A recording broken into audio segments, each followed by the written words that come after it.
Sun God versus Cat God, ?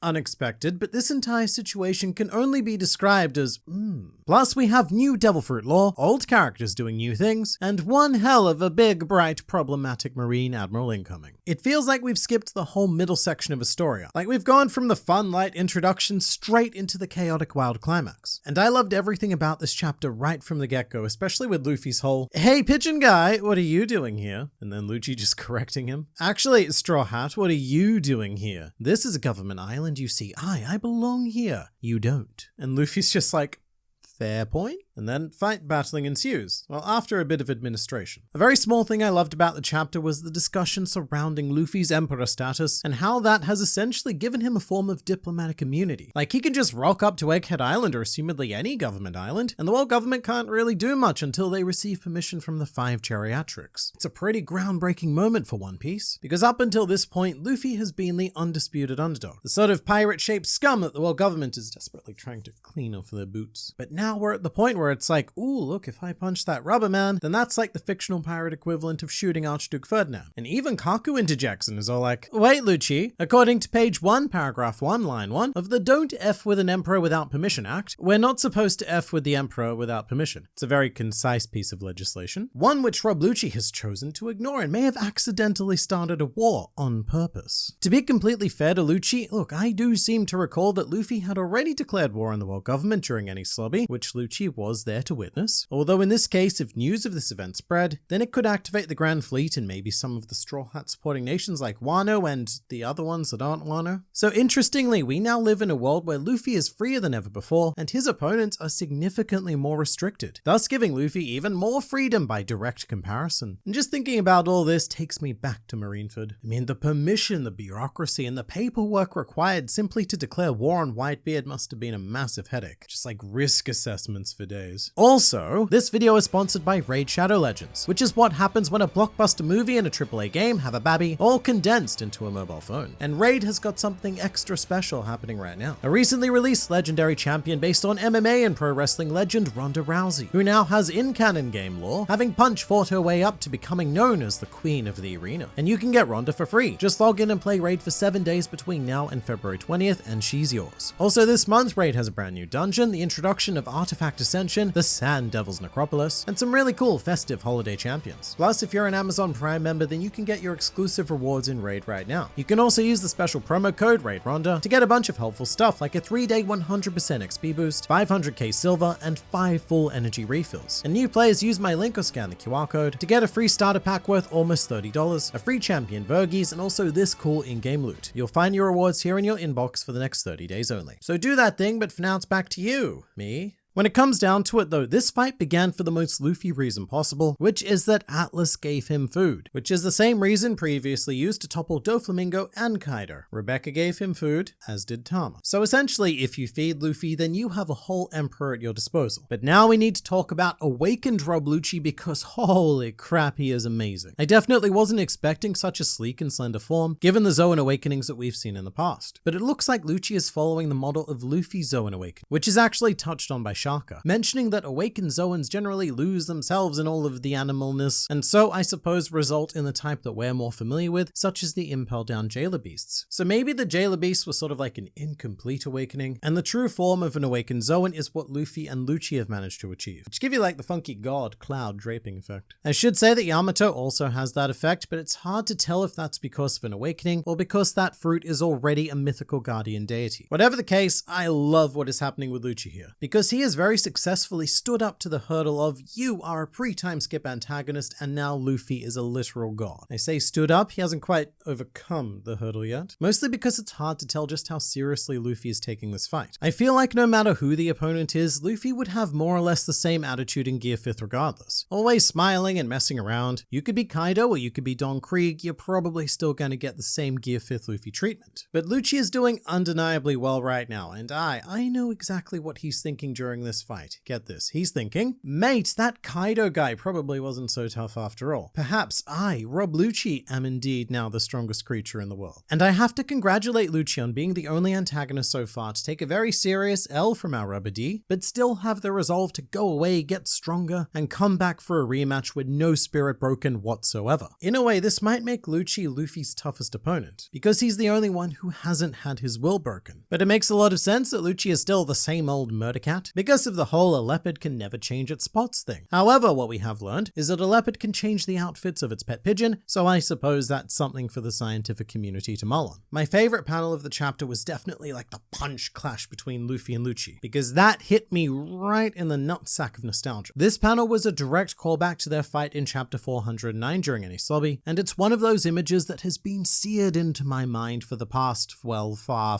too many years. It makes me feel just like that iCarly meme. That's me. I am Miranda Cosgrove. But every Gear 5th panel was a complete treat for the eyes. Just getting to see pure Luffy fight in any way that he wants, I don't think it'll ever get old for me. And he, by which I guess I mean Oda, but Oda keeps coming up with all sorts of really fun, wacky techniques. Like the whole mole punch where Luffy plunged his fist into the ground, used his awakening abilities to rubberize it, and then hit Lucci with the rubber ground fist. That was so damn cool. I want more of that. This is also a really fun juxtaposition of personalities. Rob Lucci, who is quite seriously the most no-nonsense antagonist we've ever faced, versus a character whose entire power system is now based on nothing but nonsense. Like, Lucci has a really funny reaction to the Gear 5th eye pop. He's just like, although something this does very casually confirm is that Luffy can enter Gear 5th at any time, which is very in keeping with the concept of Gear 5th given the whole maximum freedom angle, but I do wonder if this means that we are completely done with the days of ever seeing Gears 2nd through 4th, because why use them? Gear 5th is the most powerful one, but much more importantly for Luffy, it is by far the most fun one, and it doesn't seem to have any drawbacks so far, so I don't know why we would ever need to use any of the others. This chapter also delivers on something that I thought was a bit initially lacking on Onigashima, which are the Straw Hat reactions to Gear 5th, because a lot of them did see it, but we never really got to examine their thoughts on it. And it turns out that their thoughts are, look, when it comes to Luffy, we just don't question things anymore. Which was even funnier when Vegapunk asked how this transformation happened. And Nami just says, I dunno, which is the exact answer that we as readers currently have as well. Because basically the story goes, Luffy got smacked in the face by a fish, then became a cartoon. The end. At this point, I think the only Straw Hat that hasn't seen Gear 5th would be Zoro, who was unconscious the first time around and now having a delightsome tea party with a skeleton this time around. Which is a shame because as a confessed and recovering Zoro stan, I really want to see how he reacts to the even more insane than usual Luffy abilities. Vegapunk then drops a big old bombshell equating Luffy to the sun god Nika, before giving his own personal theory on devil fruit creation. And this is where we need to clear some things up. Being real here, I know that roughly 90% of people watching these videos read the scans. There's no shame in that. I'm not judging you. But the scans this week were particularly not great when it came to Vegapunk talking about the devil fruit origins. In fact, everyone I know who speaks Japanese was quite confused by the English translations that we used, which gives the impression that Vegapunk believes that devil fruits more or less magically sprouted into existence as a direct result of human desire. As if the fruits are subject to a similar phenomenon that all of Luffy's devil fruit powers are. If you can think it, then you can will it into existence. Which, according to Japanese speakers, isn't really accurate. For example, after speaking directly with Arta from the Library of Ohara, he clarified that it sounds more like Vegapunk is stating that the wishes of humans resulted in them pushing the limits of science to make those wishes come true, aka create the devil fruits. However, the exact creation process of said fruits is left unexplored. A bit like the Walt Disney quote, all of your dreams can come true if you have the courage to pursue them. But basically, don't take Vegapunk's words to mean that all devil fruits just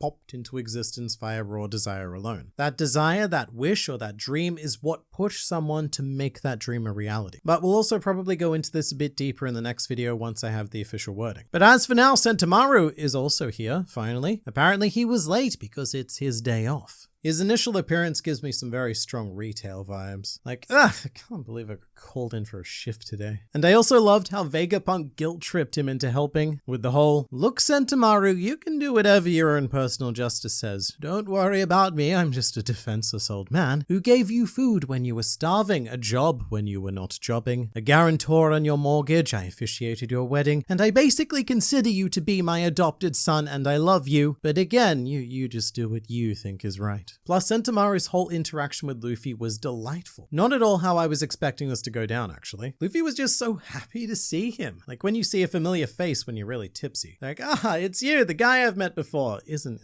life wonderful? And I think it's really important remembering that Sentomaru was partially responsible for one of the most devastating moments of Luffy's life when the crew was split up on Sabaody. Something I was also very much not expecting was just how easily Sentomaru was injured and seemingly completely taken out of the fight by Lucci. Because Sentomaru's whole thing was that I have the strongest of the defenses in the world. So what the crap is this? Where was your defense? Because if you don't have that, then you're nothing. You're just a pile of man meat waiting to be fed to a cat. It is a bit too early to say that he's out for good, and I would actually be surprised if he is. However, Oda did draw Sentomaru with a knocked out wide eye effect, so at the very least Lucci did some serious damage here, which has now swung the whole Seraphim situation into the favor of CP0, because we did learn about their hierarchy of control. Up the top it goes the 5 Elder Stars, then the Vegapunks plural, then the Sentomaru singular, and then whoever has the funky control cube. And with this in mind, I guess I can see what CP0 were going for here. They obviously never intended to face a direct conflict against the Seraphim. The idea was more to just kill everyone above them in the control hierarchy and take default command. It adds a very interesting tactical element to this fight, because everyone who has priority over CP0 is also significantly weaker than them, and they need to be there in person to assume command, thus putting themselves in danger. But as of right now, I still think we have the key win condition, because we need just one Vegapunk with an escort of, say,